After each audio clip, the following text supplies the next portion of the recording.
The very DNA of the Islamophobic media machine was in part due to the influence of Zionism and dehumanizing Palestinians. Netanyahu himself is credited with even inventing the term quote-unquote Islamic terrorism. The genocide and ethnic cleansing has been happening for decades. But this last accelerated period of killing, industrial mass slaughter, we've seen that the Palestinian voices have become too loud to ignore. Retired kind of editors of a newspaper, he said, the media, the press, doesn't tell you what to think, it tells you what to think about. أعوذ بالله من الشيطان الرجيم بسم الله الرحمن الرحيم الحمد لله رب العالمين والصلاة والسلام على أشرف الأنبياء والمرسلين نبينا محمد وعلى آله وصحبه أجمعين. Assalamu alaikum, brothers and sisters. Jazakallah khairan to Taha, brothers and sisters, for the invitation and the good questions for this event. I'll keep it brief, inshallah, because we want to hear your thoughts, your questions, brothers and sisters. So the question, what's been the role of the media? I called up a sheikh, a Palestinian sheikh, in fact, and asked to get his thoughts on this question as well. Yeah, because there's the gut reaction, the reaction that we're all, primed to give, which is, oh, this mainstream media is, manufacturing consent and it's just kind of supporting genocide and all that kind of stuff. But I thought, let me get his view first. But then I thought, what do we mean by media? Yeah, and I actually just Googled the definition. Yeah, it's basically all mass communication. They include newspapers, television, broadcasting, and now the internet as well. So if we say, for example, some people call it the legacy media, mainstream media, the main channels that are broadcast, that have license to broadcast, literally beam things into your living rooms, we see the gut reaction is, yeah, they've been, cheerleading the genocide, they've been giving narrative cover for Zionism for many decades. But what the Sheikh said to me, he said, this time it's been very different, He said the media, the mainstream media narratives have been far less skewed than before in his life. And many of us are old enough to remember where it was complete and pure 100% kind of Orientalist propaganda, tropes, stereotypes, In fact, the very DNA of the Islamophobic media machine was in part due to the influence of Zionism and dehumanizing Palestinians and Palestinian resistance, In fact, Netanyahu himself is credited with even inventing the term quote-unquote Islamic terrorism in the 1980s. So we're used to that legacy, we're used to that history.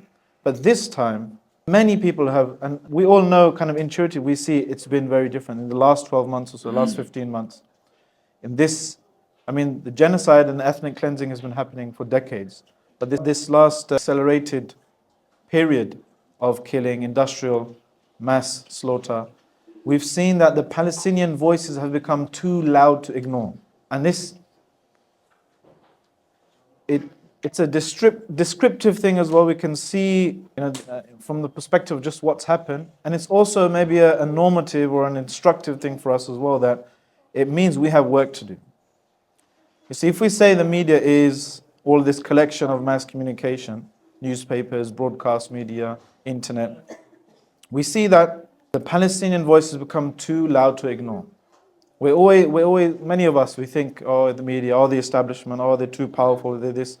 We unknowingly endow them with these superhuman, near omnipotent kind of powers that they're able to control people's minds. Powerful elite. I remember in an event, one of the retired kind of editors of a newspaper, he said, the media, the press, doesn't tell you what to think, it tells you what to think about.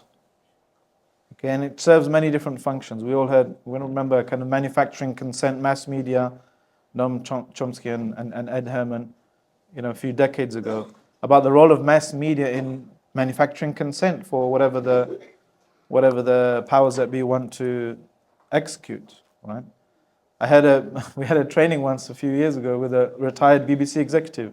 He said, I'll tell you straight, for domestic affairs, BBC has some freedom to talk about whatever they want to talk about. But when it comes to international affairs, basically the instruction comes from the Foreign Office, from the Foreign Minister, Foreign Secretary, from different interests of the powerful elite. But this time it's different. It's not perfect, of course, but like I keep saying, the Palestinian voice has become too loud to ignore. And the media machine has to react, has to engage with this in some way or another. I remember speaking to a sister, I won't give away her identity or anything. She works for one of the, probably the biggest newsroom in the UK, in the quote unquote mainstream media newsroom. This is at the first massive demonstration after October 7th last year. And she had tears in her eyes. She wanted some advice. She was speaking to different Muslims. She's like, what should I do? I tried to change an Islamophobic, an anti-Palestinian headline. We've all seen them. We've all seen, Palestinians killed mysteriously. Who killed them? These types of things. But Israelis, they shot by Palestinian resistance fighters, they call them terrorists, obviously. And many different things like this. So she says, I'll change a headline. I'll fight for the voice of the Palestinians. I'll get something changed, and then a day later, 2 days later, it gets changed back again, and she's exhausted. But that's one of the reasons why we see a change, we see a shift in the tone of even the mainstream, quote unquote mainstream or legacy media narratives, right? And this sheikh, he said, it's been much better for the Palestinian cause. I was surprised to hear them say it, because I'm used to seeing so much propaganda, so much referring to the Palestinians as terrorists, referring to Israelis, that by any objective means, by any objective criterion, are the aggressors in this land. Okay, they're literally occupying someone else's land. They're literally, the cause of any backlash, any resistance that comes their way. We're used to seeing this bias, this hypocrisy, but I was shocked to hear him say that it's been much better for the Palestinian voices, because obviously it's not fair, it's not just. They're trying to silence us. Is that this conspiracy? I'm just kidding. It's not as it should be, but he said it's much, much, much better than it was before. And it's a bit like homeostasis who remembers homeostasis in biology? Yeah, remember that? Homeostasis, if you turn the temperature down, okay, any organism will react to kind of reverse that effect. Okay, so if you had the editorial lines, you have the Foreign Office lines that, look, we cannot describe Palestinians as victims. We have to describe them as terrorists. We have to, spin stories in favor of the Zionist aggressors, paint them out to be the victim. As Malcolm X, rahimahullah, famously said, if you're not careful, the press will have you thinking the oppressor is the oppressed and the oppressed is the oppressor. And this is what they've been trying to do. But when there's so much overwhelming pressure from outside of this bubble, when the people are going direct to their social media feeds, X now, formerly Twitter, when people are messaging in, people are mocking BBC headlines, Sky News headlines. Actually, Sky News was surprisingly, fair early on, and they had to change some of their things from pressure from Zionist, complaints and so forth. But when they see this overwhelming pressure, they have to react, they have to respond, even if they want to stay relevant, if they want to survive. And eventually, just like with homeostasis, just like, if we put Ribena in this water here, the first few, drops, they're going to get dissipated away. Or for any misguided people, I'll give the example of Vimto, yeah? Some people, they prefer Vimto to Ribena, but let's not talk about them. I have some of those people in my own family. But Ribena, okay, the pure drink, yeah?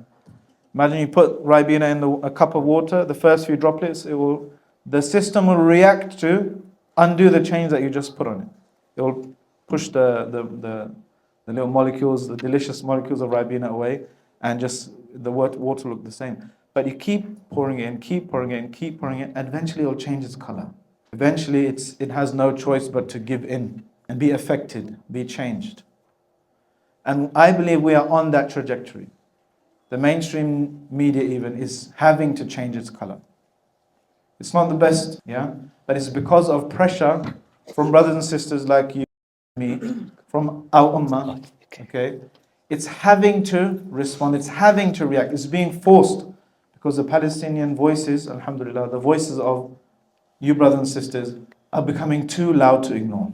And that's why it's been more and more different every time, as we've seen. Netanyahu himself, he's admitted in secret recordings, we go in every few years, we go in, we provoke them, we go in, and we quote unquote mow the lawn.